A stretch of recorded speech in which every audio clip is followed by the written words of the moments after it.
Who is the fish called kun?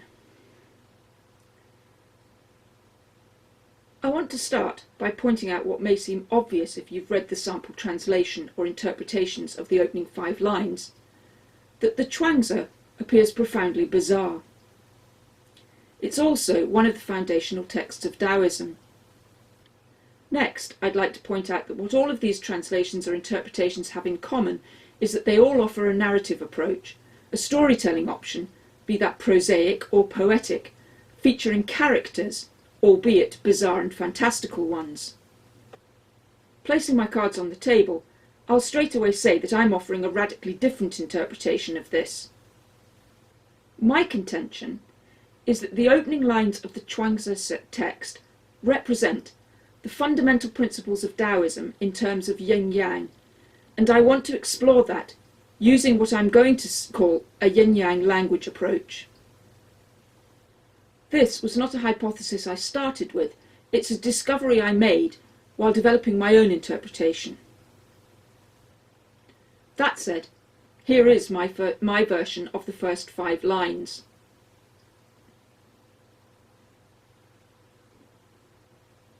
From Wu Qi, yin and yang transform beyond understanding, like a fish becoming a bird. Yin transforms, like a storm flying through clouds and sea, into yang. And now I'm going to explain how I got there.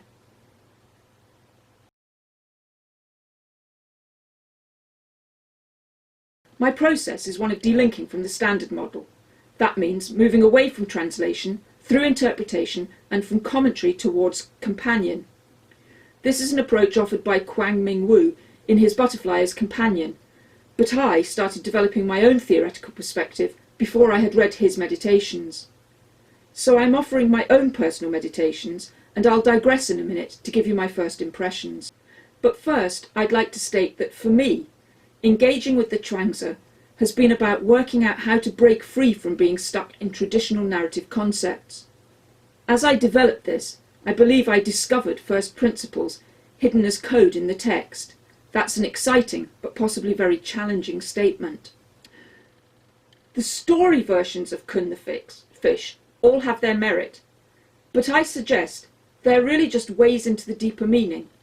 If you get stuck in the narrative, not only do you find it bizarre and so maybe walk away, but you are also not understanding the Tao that can be named as not the Tao principle, or the concept that Taoism is beyond language, and I suggest that is the aim of the chuangzi, to record Taoism in a way that only those in tune with Taoism will appreciate. Personally, the story versions all recall to my mind the sort of once upon a time beginning to a story. More specifically, every time I read "In the North Darkness is a Fish Called Kun," I hear the beginning of Nog in the Nog, a children's version of the Norse saga, which opens thus. In the lands of the north, where the black rocks stand guard against the cold sea, in the dark night that is very long, the men of the Northlands sit by the great log fires, and they tell a tale. It's a familiar style, right? My contention is that we need to break free from trying to translate or interpret this as a known form of narrative, the saga, the creation myth story or whatever, and instead start from deep Taoism and work in another dimension entirely. I'm calling this the yin-yang of language. I find that embracing yin-yang conceptually, in linguistic terms, affords an entirely different perspective from which to approach it.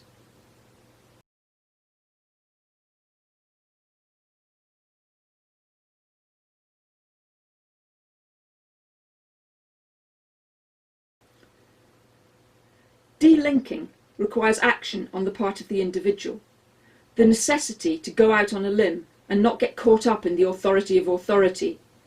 In this case, the authorities I have to delink from are 1. The sinologists, 2. Notions of the exoticism of the text, and 3. The accepted understanding of the purpose and presentation of language. In order to personalise and take ownership of my perspective, I'll offer my reflections of the first stage of my study. To date, I've been studying this section of text over a 6-month period, during which time I've been developing my skills in Chinese and Tai Chi Qigong, in accordance with a yin-yang Taoist view of the world. When I first read the text, actually it wasn't the first time, because I read it more than 20 years ago and couldn't make any sense of it. Like most people, I took the butterfly dreaming part and left most of the rest. Anyway, this time I was more open to exploring the text, and so I started by asking myself, what does kun mean? What does kun represent? Who is kun? I still find the text frustrating. I read the book through and gleaned something from it, though I still didn't like the narrative style per se. And I really didn't like the beginning, but I couldn't let it go.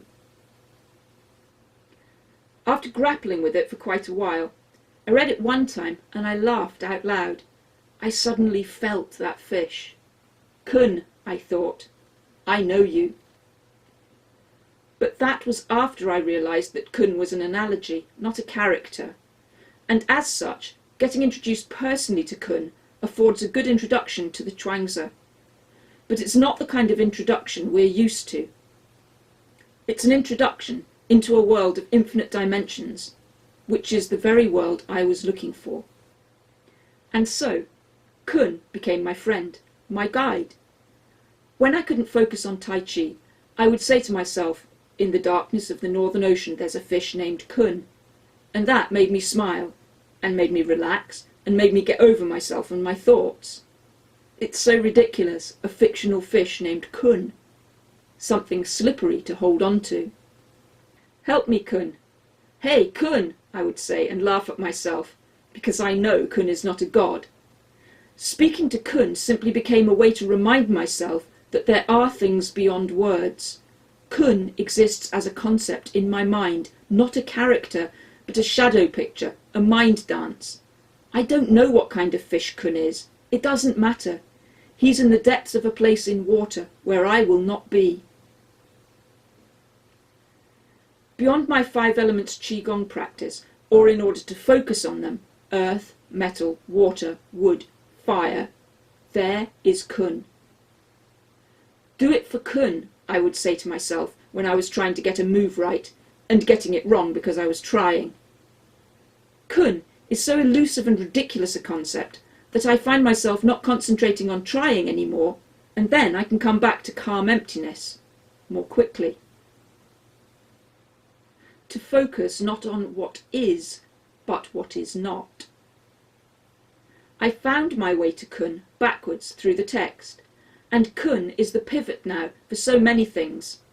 It's perhaps an example of Chuangzi's white horse paradox, using a horse to explain how it is not a horse. My relationship with kun is beyond words. Kun defies my explanation as much as he defies explanation in the first line of the Chuangzi.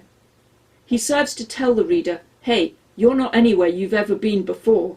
Open yourself to the unexperienced. Embrace the unexpected. You will find what you are looking for if you find kun.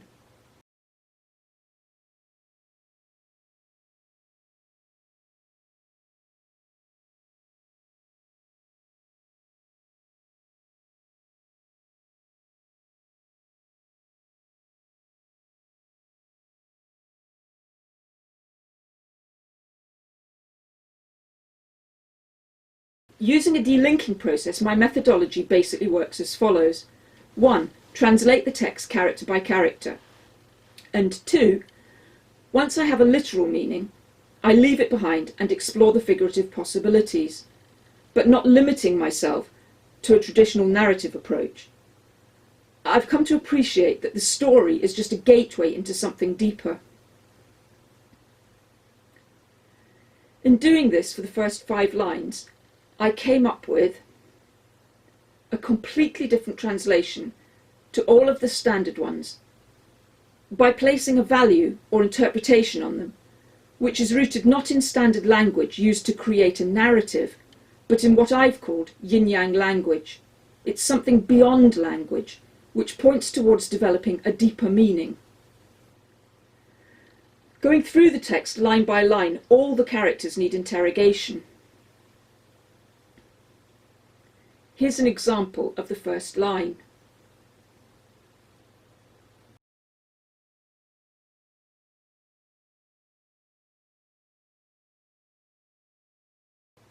Bei Ming Ye Yu, north deep have exist fish. Chi Ming Wei Kun, its name for Kun.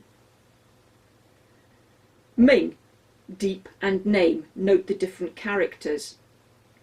Yao, have or exist. Yu, fish. Kun, we'll come to that later. So the north deep darkness can be interpreted as the place of origin of things, or pure yin. And if fish is figuratively interpreted, it could mean something like big earth spirit. I'll look more at the character Kun later itself. I mean the Chinese character, not the narrative character derived from it. Then, Kun Ji Da, Kun is big. And the line that is repeated later, Bu Je Ki Qian Yi Li, not know how many thousand li. If this is figuratively decoded as a comment regarding size, no one knows how big it is, could mean infinity, too big to understand, and thus could refer to Wu Qi, the great void or emptiness, the state of being around yin and yang. Note, not before, because we're not in a temporal dimension. Now, if I look at some key words in their relational sense, there's another possibility. Kun and Pung are not simply character names, fish and bird. While they may be used figuratively as a comparison, like a fish, like a bird, I think of them in terms of yin-yang of language, language in a fundamentally relational sense, and thus, a fish called Kun shows the paradox of being the smallest and the biggest thing imaginable. Kun also sometimes means elder brother, and it's used as part of the Kunlun Mountains, the mountains of ancestors. Anyway, this Kun turns into a bird, fish becomes bird, which possibly shows a transformation from earth to sky. Calling the bird Peng, or some of the Chinese commentators suggest Pung, this can also have a figurative meaning of sociability or friend.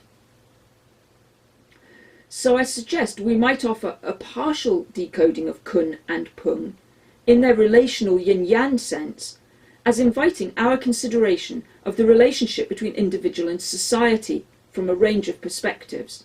Turning to the key verbs in the first section, these are yao, to have or exist, and hua, change or transformation.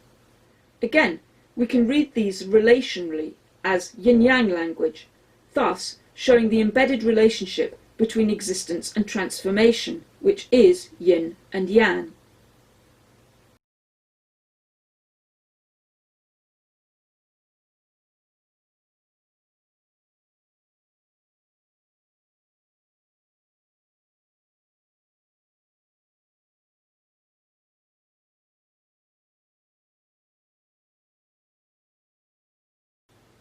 Obviously, this is just the very start of the work, but I find it interesting that it's possible, using the characters, to show that these first lines can be decoded as revealing the fundamental principle of Taoism.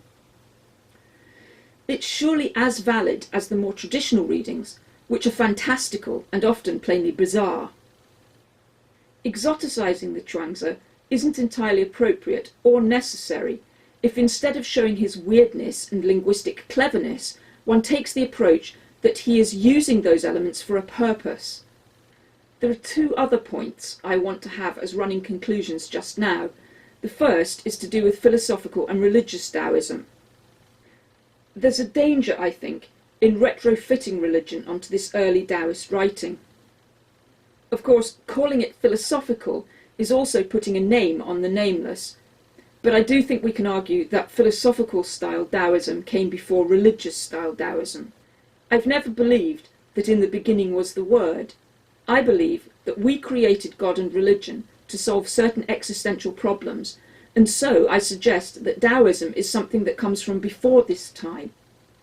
If you can accept that there was a pre-religious time, imagine there's no heaven, it's easy if you try, thank you John Lennon, then you can see things differently. And a progressive historicist attitude suggesting that primitive man had religious juju from which we've culturally evolved, simply doesn't cut it for me. Secondly, I think we need to appreciate that the characters, as we read them, have been changed over time, and not just in the way they are rendered, from oracle bones to bamboo slips to paper to computer, from traditional to simplified characters, but in their meaning. For example, Tian. We read it as heaven. It could equally be read as sky. You'll note I'm talking about reading rather than meaning here, because I want to show the flexibility of meaning is inherent in what we're doing, and in what the Chuangzi was doing. So the question, did Qian originally mean heaven, can be commuted to, at what point was this meaning put on it? And if we read it as sky, or simply the place that isn't the earth or the sea, it might be closer to another possible meaning for the word, nature. Again, we can't really say when the concept of nature came in, but the character could be used to represent a yin-yang relationship between what we stand on, the earth, and not earth, including the sky. Or it could have meant a kind of natural world in relationship to the physical world on which we stand. So I argue that we must avoid retrofitting the character to call it heaven, simply because those recording or decoding the Chuangzi later on found that to be the concept appropriate to them. We must always stay aware that heaven and earth is a social construct, and we cannot assume that it's what the actual writers sometime between 7000 BC and 3000 BC meant by the character Qian. This is just a reminder then that in the case of the Chuangzi, everything is up for grabs. This is perhaps why it's such an interesting text. It truly takes us outside of language as we know it and use it, offering us a glimpse of something entirely different. I suggest that at the very least, the fact that my interpretation of the first 5 lines actually makes sense when drawn out from the characters, it means it's as valid as those more prosaic or poetic narrative-based traditional versions. And the fact that my interpretation makes sense in terms of explicating a fundamental principle of Taoism, and that this works entirely well as a beginning or introduction to the code that follows, well, that's not icing on a cake, that's a whole new linguistic world to explore. And that is what I'm deeming the yin-yang of language approach.